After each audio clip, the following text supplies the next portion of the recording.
What's up, YouTube? It's your boy Frank the Kid Stewart back at y'all with another Hard on the Paint. Hey, week 7 football, we here. I feel like the season is going to pass really, really fast. So here we are, week 7. We have some great matchups and whatnot too. Before we touch with that, right now in the playoffs, Seattle is leading the series against the Blue Jays, and they play again tomorrow. And also, what's going on in the NL is that let me get back to this.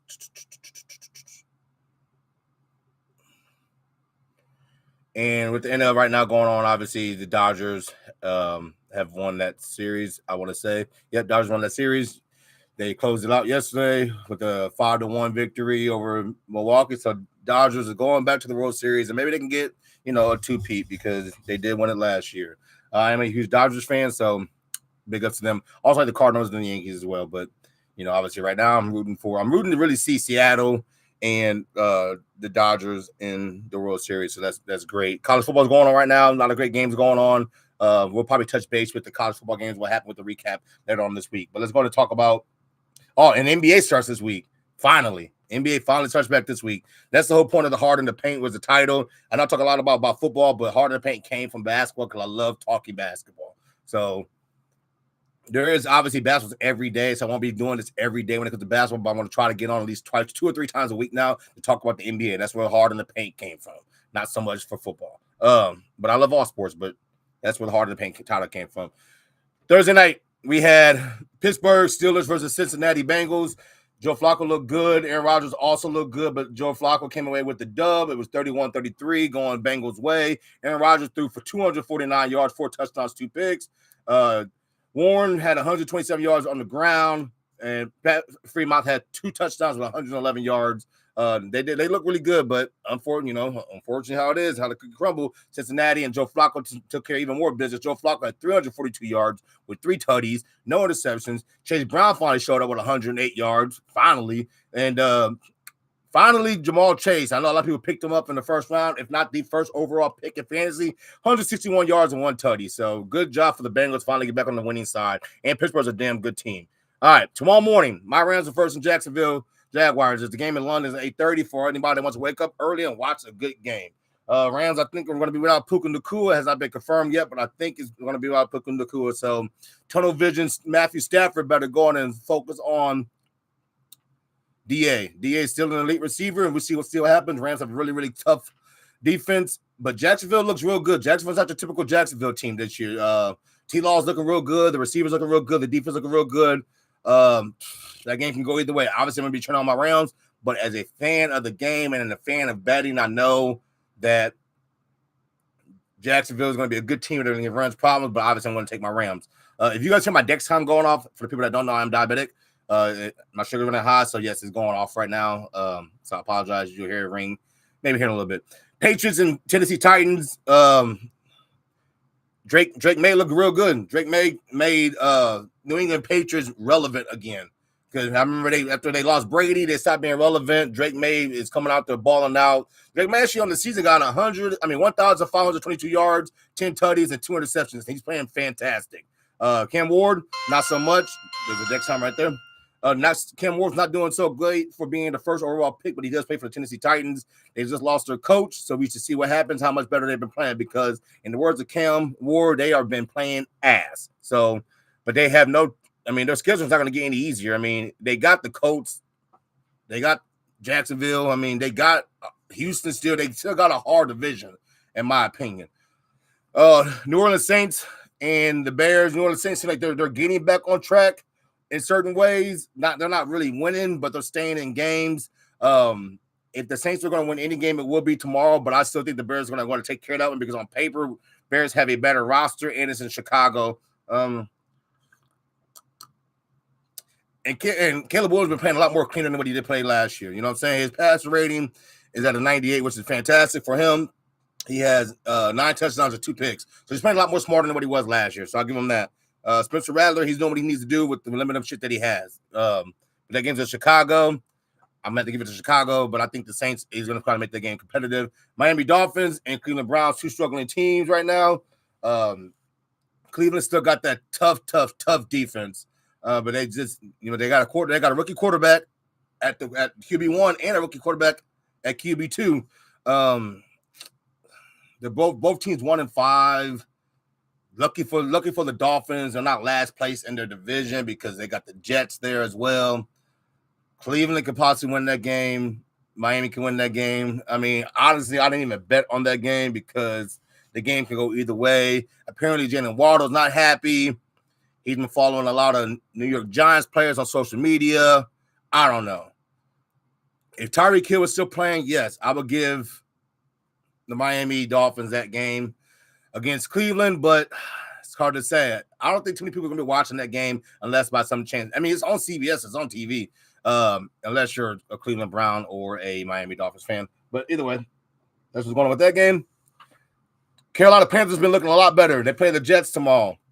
They are 3-3. Carolina's 3-3.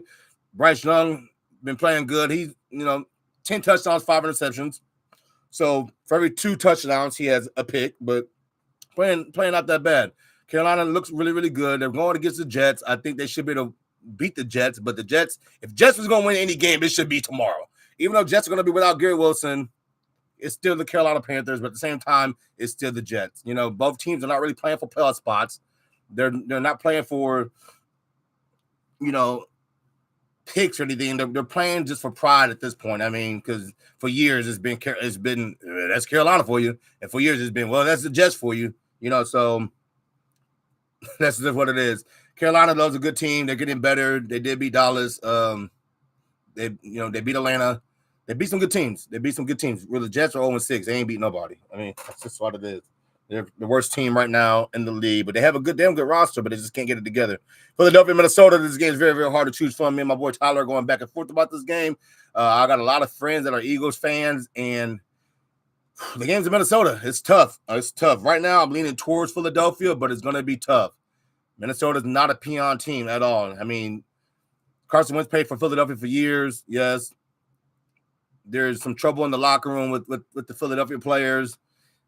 I don't see Philadelphia dropping 3 in a row, but I remember one year they won all these games in a row, and they ended up dropping 4 in a row, so it's very, very possible.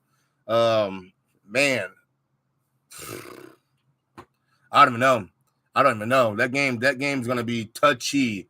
It's going to be a good game. I think it's going to probably be the game of the day, but it's going to be a tough game. I got to give Philadelphia the edge only because I don't see Philadelphia losing 3 weeks in a row, to be honest. But who knows?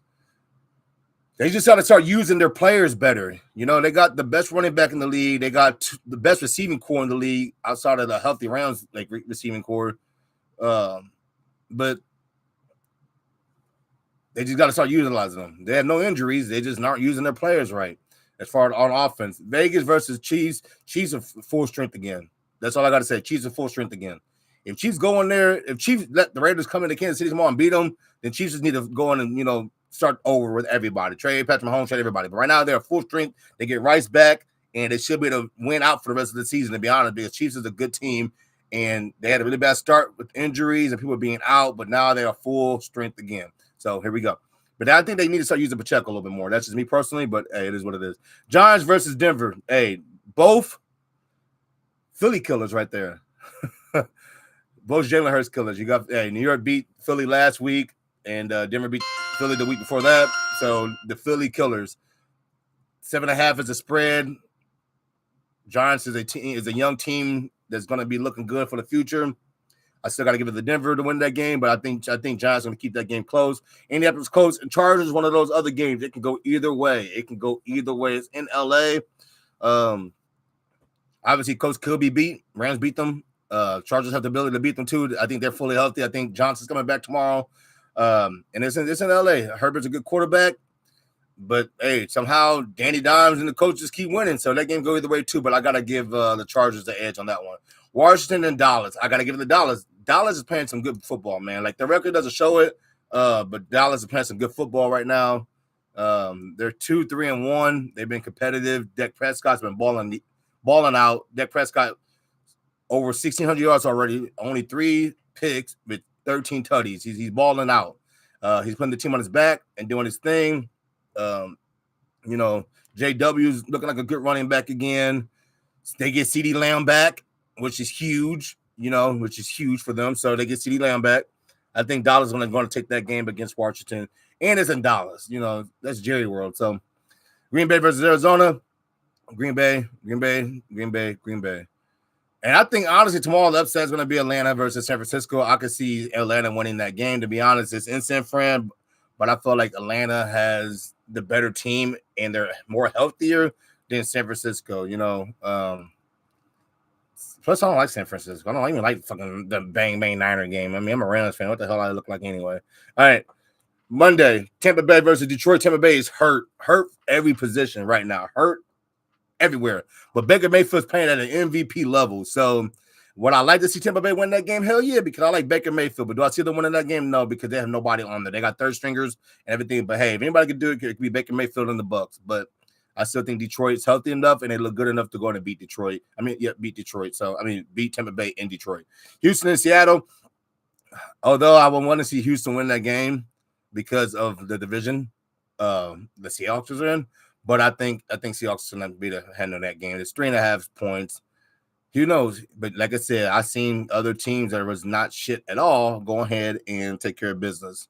So yeah, that's where we're at. The teams that are on bye this week is Baltimore Ravens and the Buffalo Bills. So that sucks for a lot of fantasy users, but hey, it is what it is.